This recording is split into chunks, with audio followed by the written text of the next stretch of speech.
In tonight's research, City Hunter Episode 15, Knights in Shining Armor, and Cuccos, Let Knowledge Flow. Hola, minasan! Welcome back for another round of City Hunter research. Oh, last episode, I was a little bit worried last episode because it followed a J-pop idol. She was 15, but Ryo behaved. He's like, she's 15. That's not my wheelhouse. And he kept his behavior. He kept his behavior. However, in his quest to help this J-pop idol deal with a stalker that tried to kill her, he unintentionally misled her to thinking he wanted to marry her. I had to do a little research outside of, on the live stream, but outside of this whole segment, regarding a few things she said, because she pointed out that. That because she turned 16, she could get married, and my brain's like, what? Wait. So it turned out that Japan has the marital age of consent through permission of the parents set at 16.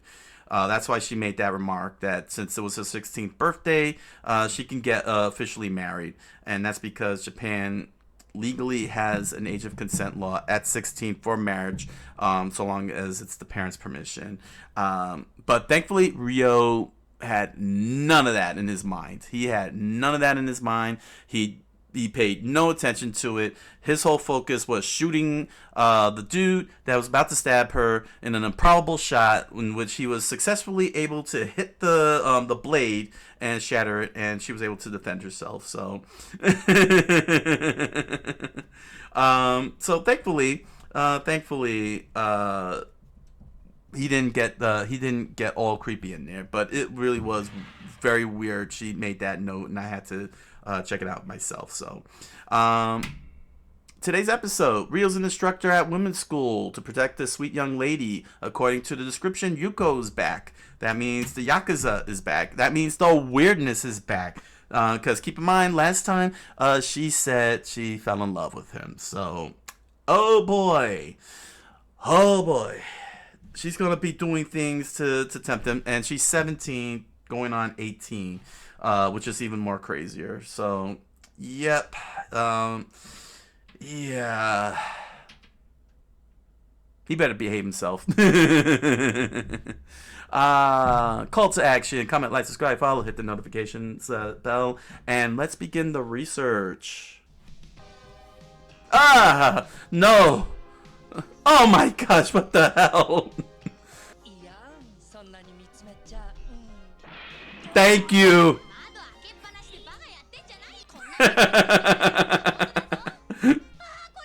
Uh-huh.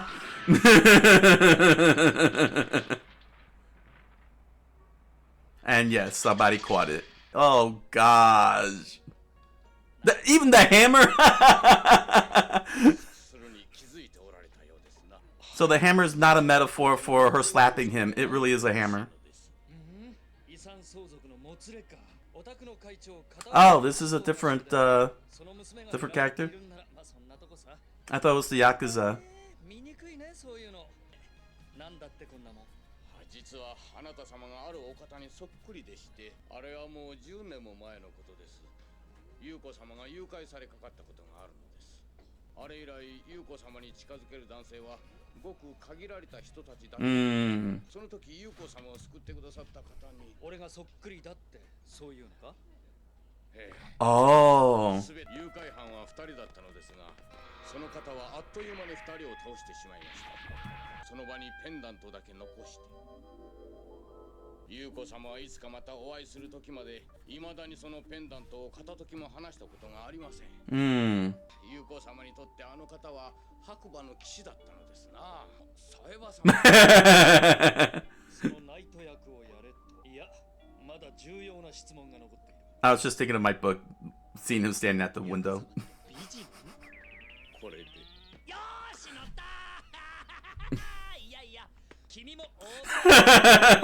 The old man's got sweat coming down.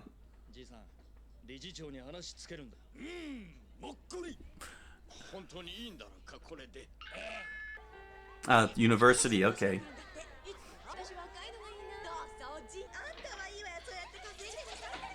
Wow, Rio, again with the teacher.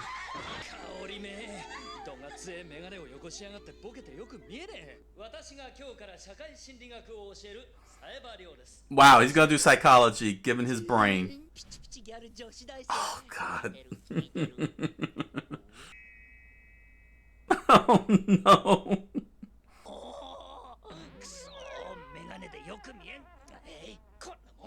どうしてメガネを取ったんですか？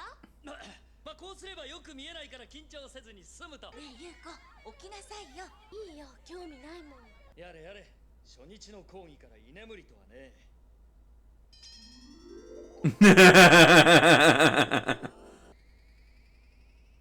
悪魔の騎士の夢でも見ていたのか？ Smooth. Up, there we go. どうしました？何か質問かな？失礼します。食べさせてあげようか、先生。やだ、冗談よ。Oh, he's living the dream. He's living the dream. Oh, he is so lucky. All that consent. He's getting consent mokori. 先生、ランチしないの？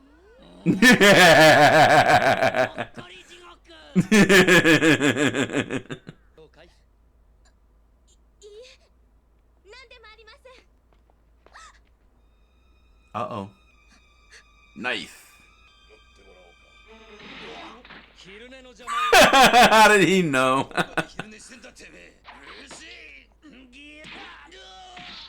Oh! Oh! He's dead.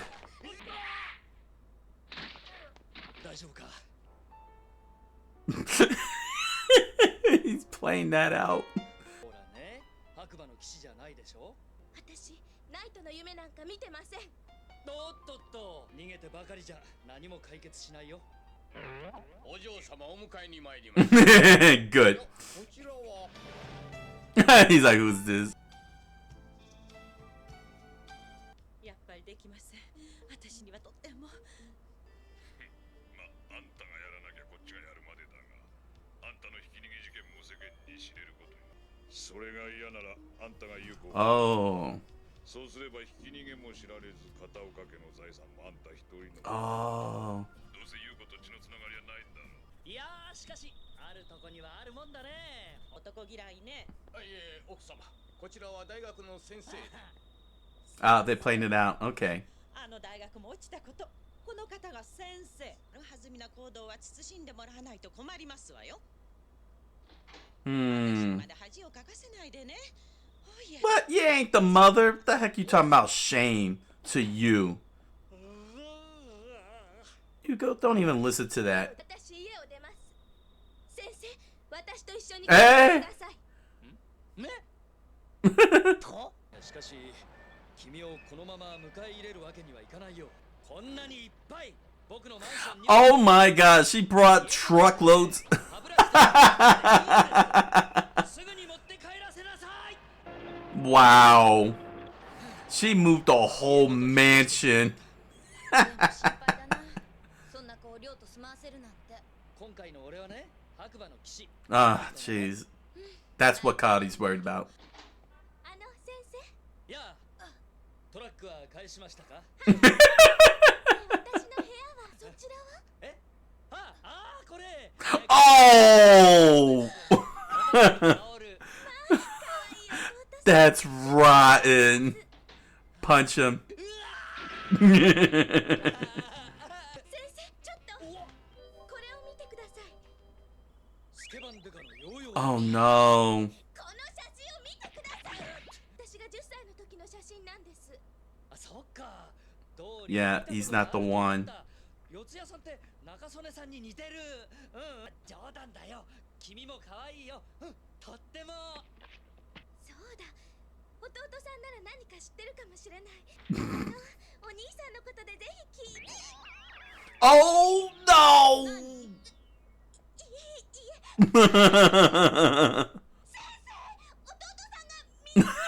やはり隠し事というのは長続きし実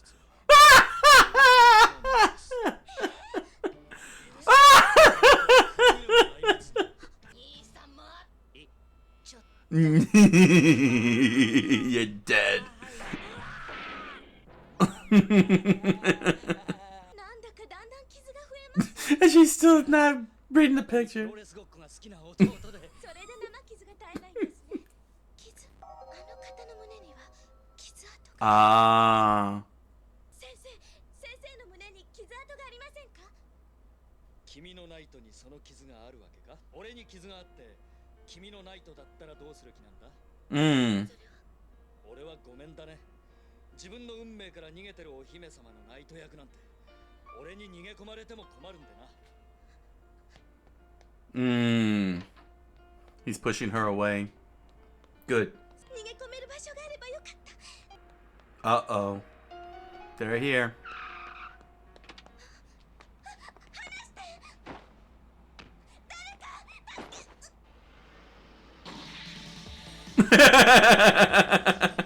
He landed perfectly on that car. Magnetic boots. Oh, snap. 銃を捨てろ。 Oh! Really? 来てくれると思ってた。いくら逃げても相手は容赦しない。だが君が戦うというなら俺はナイトになろう。俺はそのために来た。 Dang, this is the second straight show that he's gotten the women to fight for themselves in self-defense. 俺たちはその娘の母親に頼まれたんだ。 Dang, didn't take too long. そして人気のないところであれとな。 So we'll do it in broad daylight where everyone can see. ちょいと素直すぎるんでないかい？あ？ですから優子だけは助けてください。血はつながっていなくても。もしもしもしもし。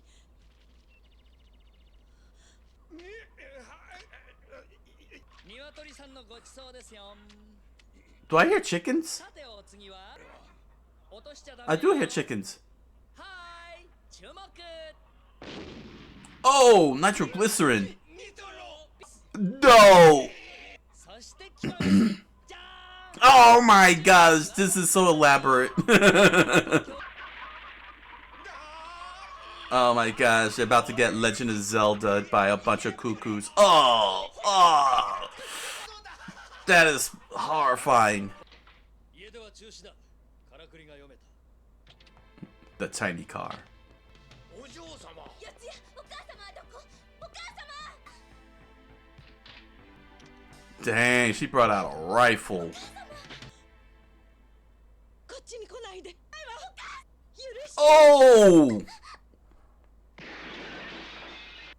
Wow. ダメよお母様。あなたが死んだら私は誰を母と呼べばいいの？ Wow. あなたを殺そうとしたのよ。 Because they know the truth about what's going on with you. 私はひき逃げをしてしまったの。 Blackmail. そのひき逃げ事故はでっち上げだ。 Oh, it was faked? あんたを操り人形にするために仕組まれたこと。あんたの車の前に投げ込んだ。 Oh. その弱みにつけ込み、自分の手は汚さずに片岡グループを乗っ取るために、ライバル企業の会長、片岡のババアを操り、我が赤川グループに吸収できたものを。電話だ。電話を持て。 Wow, that was one hell of an executed plan. せっか。どいつもこいつもコーヒーをまずくしよう。 Sir, this is Japan. We drink tea here. Oh, dang, he came out the snipe.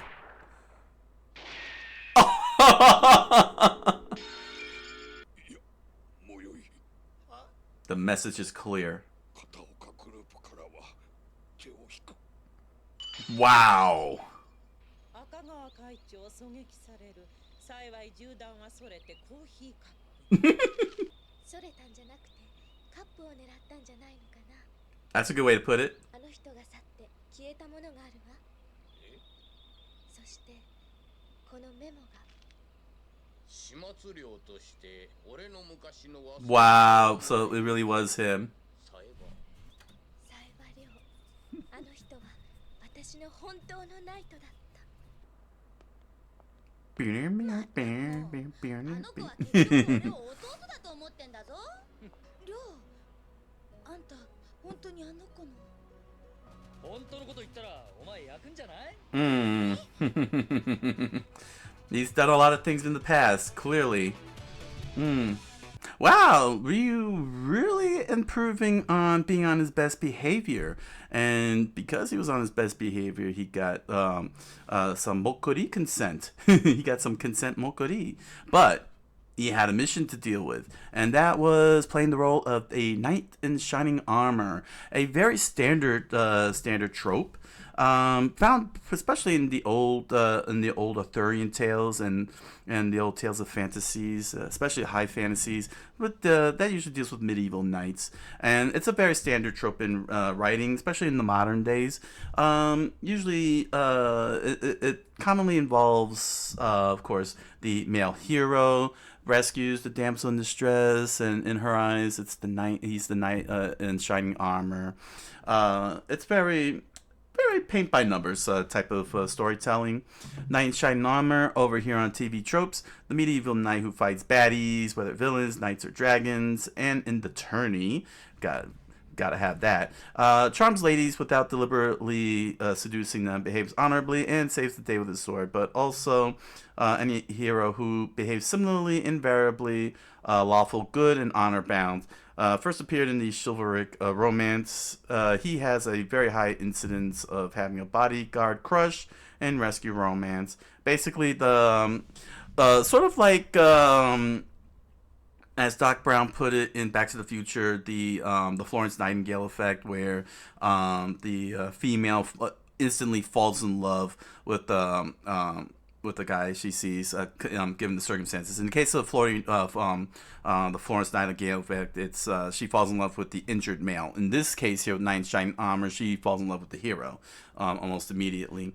Historical knights were first and foremost professional soldiers. They usually were of blue blood, or if commoner born, founders of a new noble family. What's the note here? Similarly, professional, well-armed and armored soldiers capable of acting as heavy cavalry without belonging to the social class of knights also existed. The term for them was man-at-arms.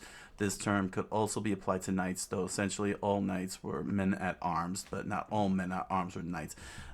Their modus operandi was lance-armed heavy cavalry. They charged the enemy in full gallop on close ranks. They often were used dismounted as well. When they fought as heavy infantry, usually armed with enormous can openers, such as poleaxes or two-handed swords. A knight might also lead a group of common foot soldiers in battle. A cultural trope in Europe since the Middle Ages, most good knights practice something called chivalry, honor and self-control, and occasionally chastity, which is what we saw Ryo was doing. He was being very chivalrous, being very honorable, and maintaining self-control as he played the role of Knight in Shining Armor for his client Yuko. Prone to rescuing the damsel in distress or delivering her from false accusations, often while whilst bearing the lady's favor. The knight in shining armor was a frequent carrier of the Dulcinea effect. Medieval chivalric romances indeed portrayed knights who fell in love with the Princess Lointain merely on hearing her described without even seeing her. Though his love and heroism usually won her heart. Like I said, similar to the Florence Nightingale effect, that whole love and first sight type of thing. Another occupational hazard is chronic hero syndrome. Knights errant being charged to walk the earth, righting wrongs until a worthy quest shows up. And he will save the princess, usually from dragons, always from dragons. Never forget the dragons when you're writing. No, you don't have to use the dragons. This is often invoked to describe a man who acts chivalrously toward women. The term may be used in more cynical works to indicate a wide-eyed idealist. Even the example of the straight usage of trope, Arthurian legend, messed around with it a lot. The 1-2 punch of Disney and Dungeons and Dragons saw this trope stock rise like crazy. Aside from the Disney princesses movies, you also had like Robin Hood, the likes of Robin Hood. I don't know. He wasn't really a knight in shining armor and that type of thing. But yeah, you had those kind of things in the Disney films. And Dungeons and Dragons, who doesn't play the knight in shining armor until someone lightning bolts them? The Shining originally came from not Stephen King, but originally referred to the way his armor and weapons were kept in good condition as opposed to the rust that accumulated for less competent knights. Most knights will be depicted wearing plate armor despite it appearing relatively late in the era of knights. Them using a knightly sword and shield is also pretty likely, though the usage of plate armor with knightly sword and shield is actually historically inaccurate, since shields were considered redundant while wearing plate armor. That's kind of true. You know, I never even considered that. And you need and most swords usually need to be wielded two-handed on top of that for more efficiency, for that efficient swing, especially the kill shot. Yeah. When Prince Charming is a knight in shining armor, he's the warrior prince. Prince Charmless, on the other hand, would not be a knight by choice. Oh great, here's this TV tropes talk business here. See Lord Error-Prone and Miles Gloriosus.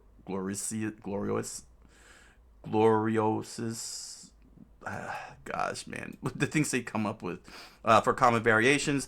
Played with tropes and parodies and knights in soul armor for what happens when the world fails to live up to their standards. Oh, sour armor. Knight in sour armor. I thought that said soul. Knight in sour armor for what happens when the world fails to live up to their standards, but they keep on being good anyway. If the knight is too dedicated to his ideals and code, he may become a Knight Templar. If he likes fighting a bit too much, he is in danger of becoming a Blood Knight. A knight who is shiny for one person in particular is the champion. A knight that gets magical powers as a reward for this goodness is almost certainly the paladin to boot. If the knight in shining armor wanders the lands seeking evil to slay, then he's a knight errant. Animated armor will appear as this all the way to the reveal. Subtrope to ideal hero. Compare the gentleman's old school chivalry. Compare and contrast with the dog nice guy. A white knight is an internet persona who wants to be this. An officer and a gentleman is the modern version of this trope. Very often, even their direct genetic descendants as old noble families are grossly overrepresented in all military academies around the world, with the notable exceptions of the United States, of course, because we didn't have chivalry back then. We didn't have a renaissance. Compare samurai, which usually tends to be the Japanese equivalent of this trope. And if a piece of media features both and draws comparison, see Knight in Samurai. For this, for our future counterpart, see Knights in Powered Armor. What do they got here? Before adding examples, remember that despite the name, this trope doesn't necessarily have anything to do with the character's armor or its color. A well-behaved knight in black armor or even no armor could still qualify, and a character who just wears shiny armor without behaving in a heroic manner is not an example. So basically, TV tropes stayed focused on the behavior and characteristics of a knight in shining armor, not the aesthetics and appearance, because it could go opposite. Yeah, there's plenty of knights in shining armors, not just only in Dungeons and Dragons. The Arthurian Tales, so many movies with that covers King Arthur. What other samples? Let's see. There's other samples. Oh yeah, there's also what's his name? Martin Lawrence. He did the movie Black Knight. He was a knight in shining armor. Berserk. Most definitely Berserk. But plenty of knights in shining armors in that one. Code Geass. Was Uzaku subverts it? No, it's a subversion. Plenty in anime. Like Revolutionary Girl Utena. You'll find tons of that. Especially with the isekai.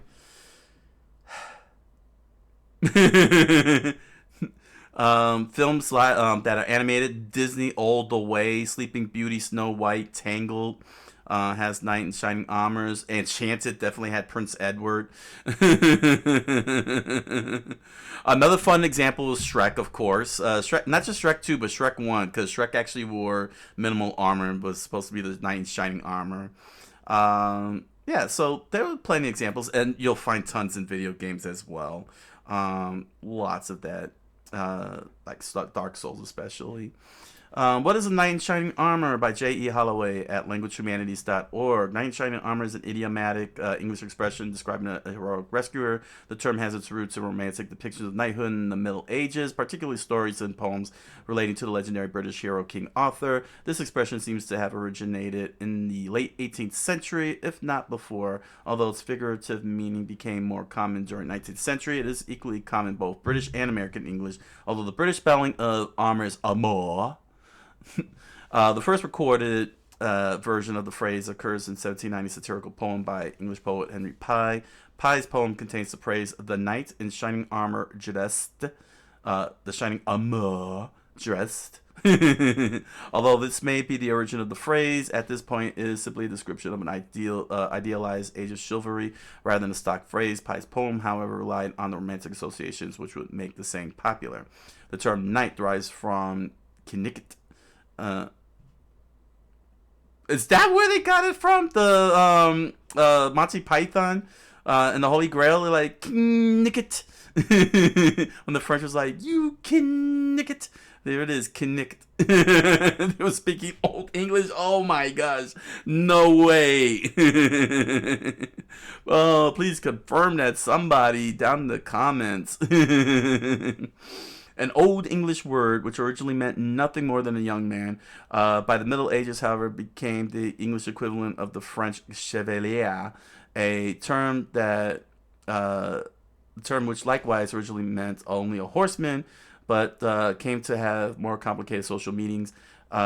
Knight came to indicate social class as well as virtues of chivalry. Chivalry was a code of behavior under which knights were expected to demonstrate courage, courtesy, piety, generosity, and other virtues. Medieval literature portrayed knights not only as warriors, but also as heroic defenders of the innocent, paragons of virtue, an image which experienced a revival in the romantic art and literature of the 19th century.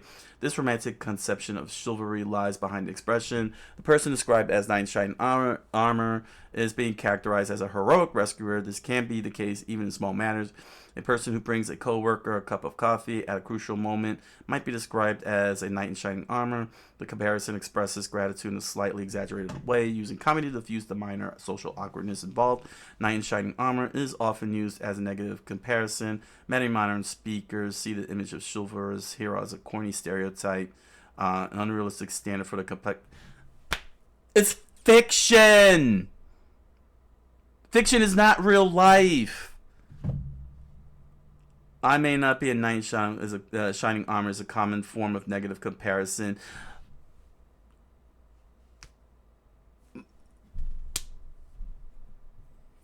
Knight in shining armor is fiction. Okay? It's not corny. It's heroism. Being a hero is good. Oh my gosh. Do not treat your heroes like garbage. All right, heroism is not bad. It is not a shame. Okay, it's very hard to be a hero, especially in the real world, especially in the eyes of the people you care about or the people you want to help. You know, it's not easy. Fiction gives that catharsis that there can be good in the world.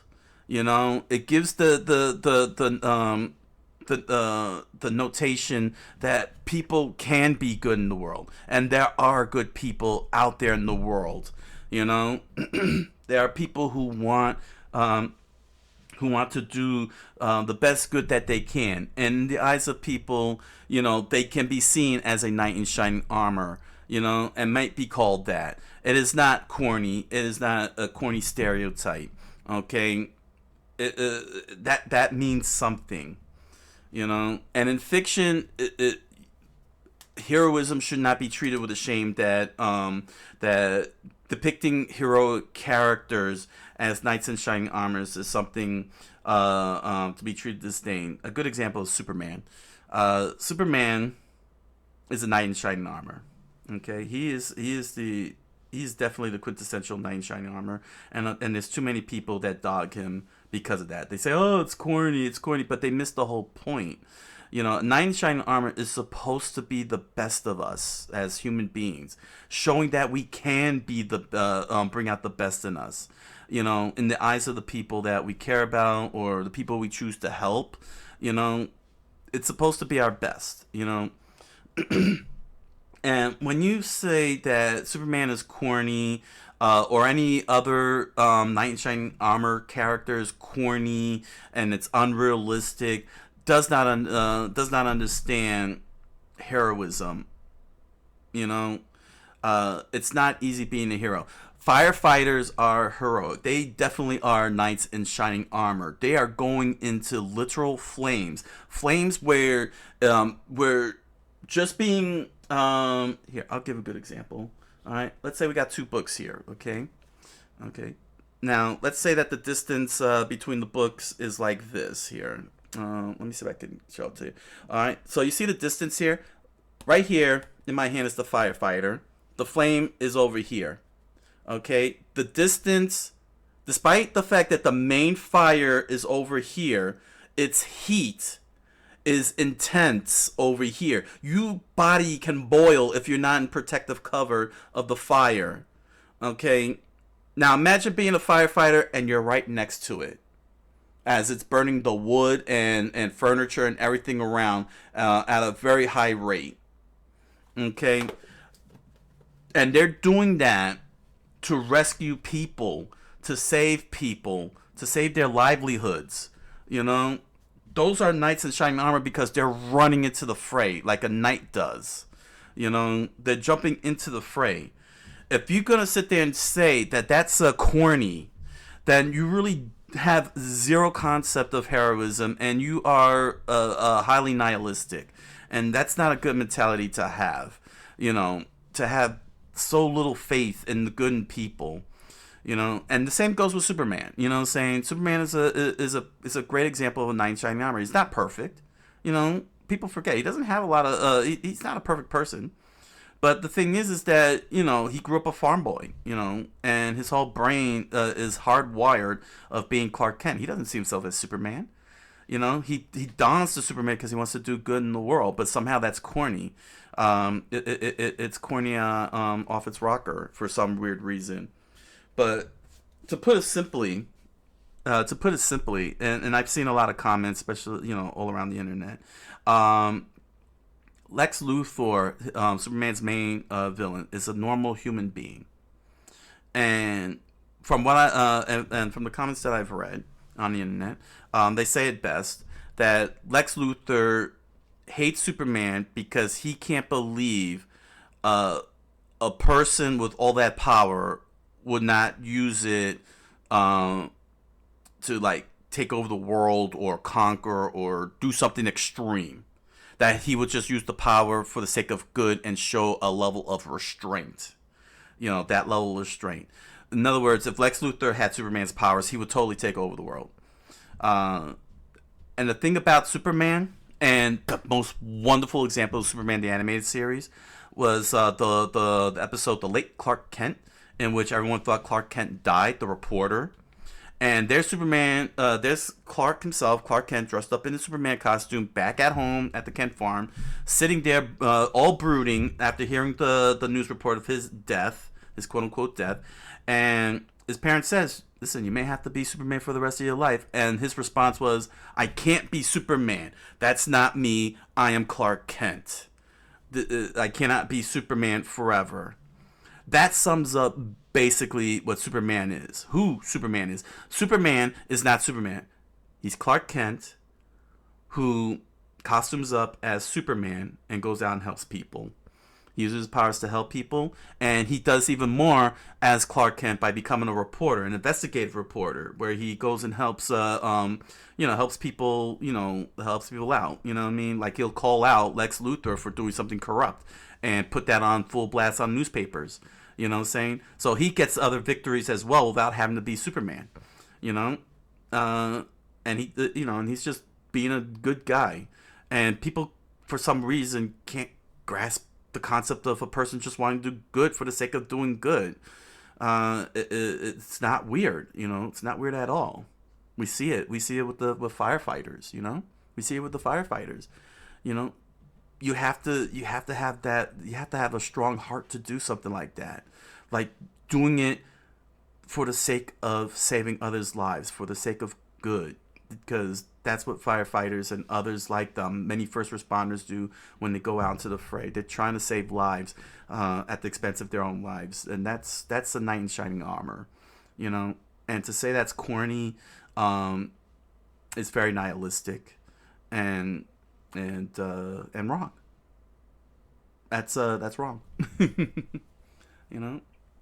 Write your heroes. Write the heroes the way you want to write, but be honest with how you write your heroes. For all you writers out there, write your heroes the way you want. Okay, you can still have a flawed knight in shining armor. You can still have the anti-hero, but be honest with your heroes when you write them. Be honest with yourself when you're writing with your heroes, and be honest with how you present your heroes to your audience. Because your audience will understand. They'll get it. They'll analyze it. They'll have fun with it, like they do with Superman and all the other superheroes and other types of heroes, like Michael Knight, the Knight from Knight Rider, or the A-Team. People. The audiences will pick it apart and will analyze it and everything. Let them do that, but be honest with your heroes. When you write them and when you present them, just be honest. Don't fall for the nihilistic trap that chivalry and knight in shining armor is a corny, unrealistic thing. You're writing fiction, but there are people who are knight in shining armors, and firefighters are a good example, and they're not corny.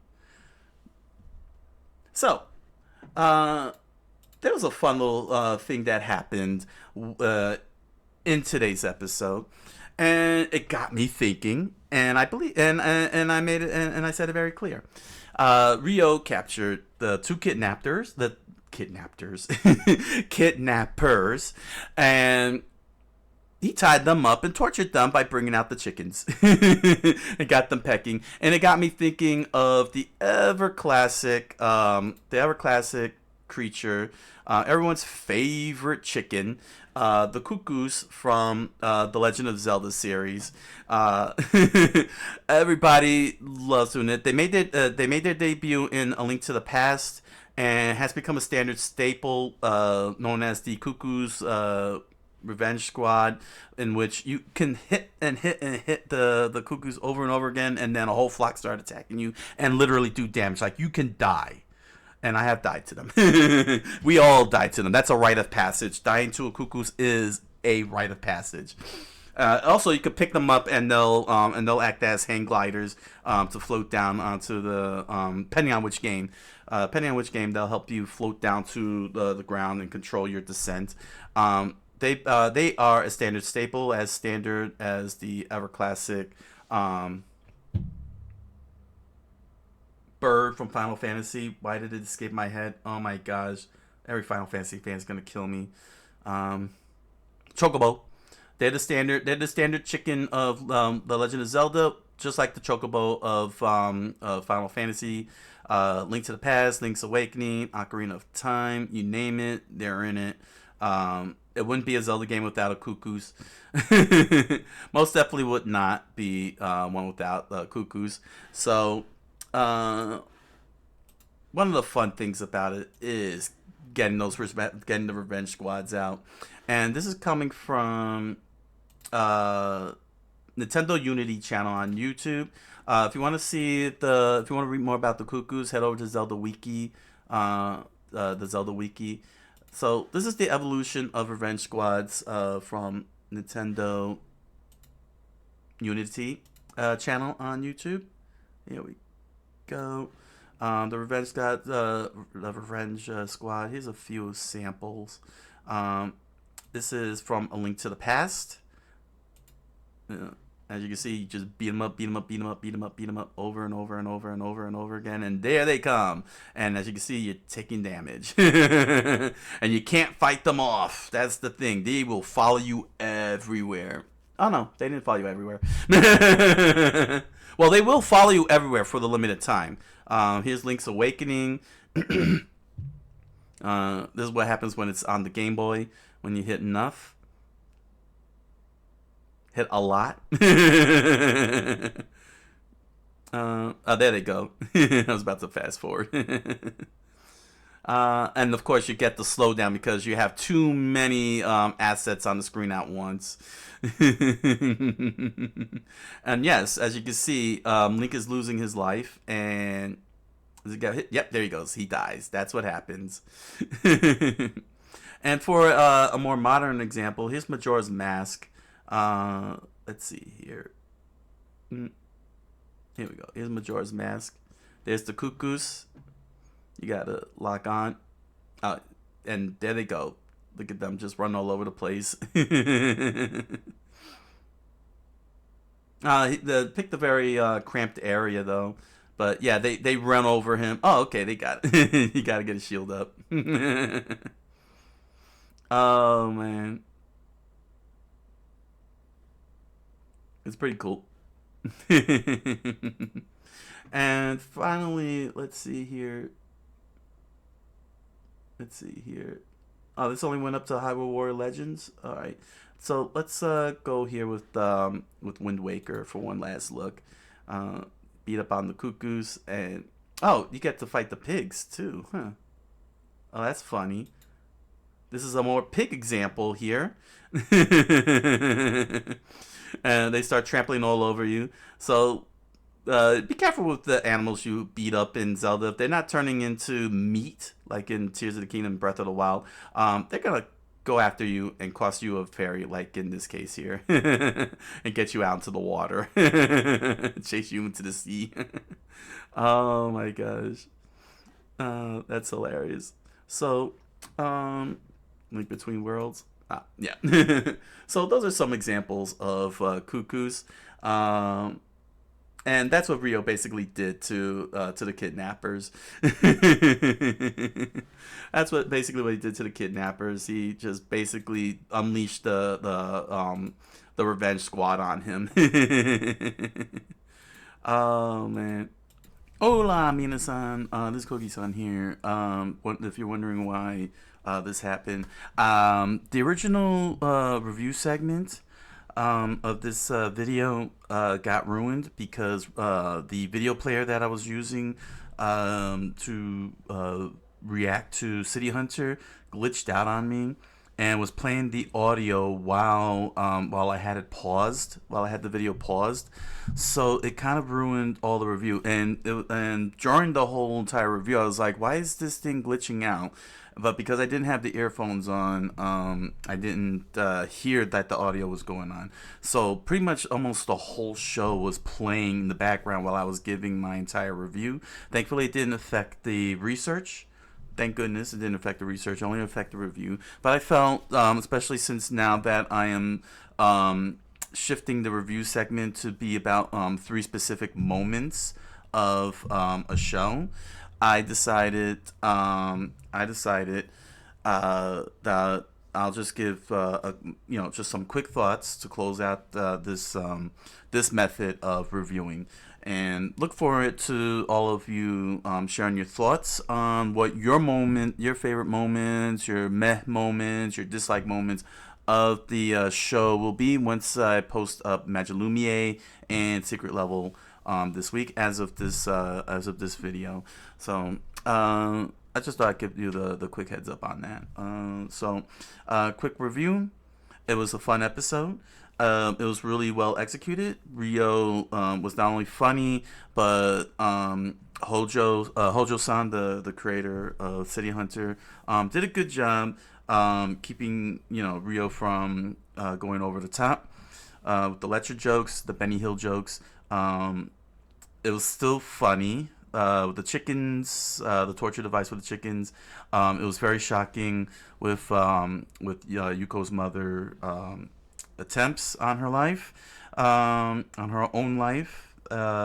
Some nice poignant moments. Ryo once again pulling off his crazy sharpshooting skills and scaring the rival company from pulling that stunt again on Yuko and her family and friends. So yeah, and of course Kaori beating up Ryo for being an a-hole. Now this is the type of episode that I'm talking about. This is the type of episodes I want to see, not like the ones I've seen previously. I really found this one enjoyable. This is what City Hunter to me should be. You know what I'm saying? It should be primarily adults. The jokes should be Benny Hill like, and the action and adventure should be very poignant and consistent. So there we go. All right. So yeah. Head on over to BarnesandNoble.com and Amazon.com and grab yourself a copy of The Impossible Man, a strange fantasy novel written by me. You'll find links to the book in the description below, along with links to other merch such as pins, stickers, t-shirts, music. Please enjoy the products. Thank you for your patronage. And if you did a video on my novel, The Impossible Man, thank you very much. I look forward to seeing it. And if you're interested in seeing the full reaction, you could join me on my live multi-stream Monday through Thursday, 10 o'clock p.m. Eastern Standard Time, where I do Japanese cultural studies, language studies, research, anime and animation research, story research, and lots of video games. I'm working on Zelda Echoes of Wisdom right now, if you're interested. This is the last time I'm doing reviews like this. Moving forward, it'll be the three format. It'll be the 3 moments of the show, starting with Magilumiere and Secret Level. City Hunter will get its 3 moments on the next episode. So until the next City Hunter research, thank you all for joining me, and I wish you all a good night, a buenas noches, and oyasumi na sai.